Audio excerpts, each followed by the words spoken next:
Si è concluso il raduno del Triveneto degli Alpini che si è svolto nella città di Vittorio Veneto dal 15 al 17 giugno. Un grande evento che ha portato in città la presenza di oltre 160.000 persone nei 3 giorni e che ha visto un coinvolgimento di 320 volontari della sezione e 19 gruppi alpini. Un evento che ha impegnato una grande squadra, che ha lavorato quasi 2 anni sotto la guida di Francesco Introvigne, presidente del comitato organizzatore. 3 giorni di intensi, di attività, di celebrazione, di ricordo, di memoria, di onore ai caduti, ma anche direi la sera di sano svago divertimento secondo la tradizione alpina, con canti, fanfare, musica, insomma direi che sono stati 3 giorni magnifici. L'impegno della sezione ANA vittoriese è stato superato a pieni voti.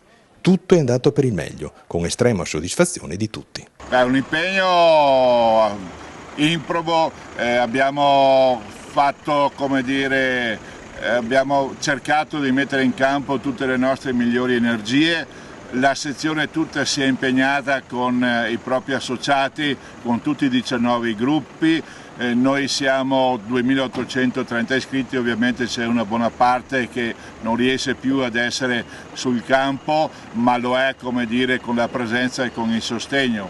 Il comitato organizzatore ha lavorato ininterrottamente per 18 mesi, abbiamo prodotto anche 18 eventi di Aspettando il Triveneto per giungere ai 3 giorni finali, di venerdì, sabato e domenica scorsi qui in città. Un evento reso possibile dall'amministrazione di Vittorio Veneto e del territorio della sezione, con il supporto determinante del comando di polizia locale per le nuove normative in tema di sicurezza e degli sponsor che hanno dato una mano concreta. Ma come ha risposto la cittadinanza vittoriese? Devo dire che soprattutto invece a Vittorio Veneto ha risposto benissimo la cittadinanza, è scesa in piazza, ci ha fatto ala al nostro passaggio, soprattutto domenica con la grandissima sfilata, ci ha applaudito, ha capito che insomma abbiamo proposto qualcosa di bello, qualcosa di grande, qualcosa che andava la pena di vivere. Domenica, con la presenza di 70.000 penne nere, è stato il grande giorno della sfilata, conclusasi in Piazza del Popolo con la suggestiva cerimonia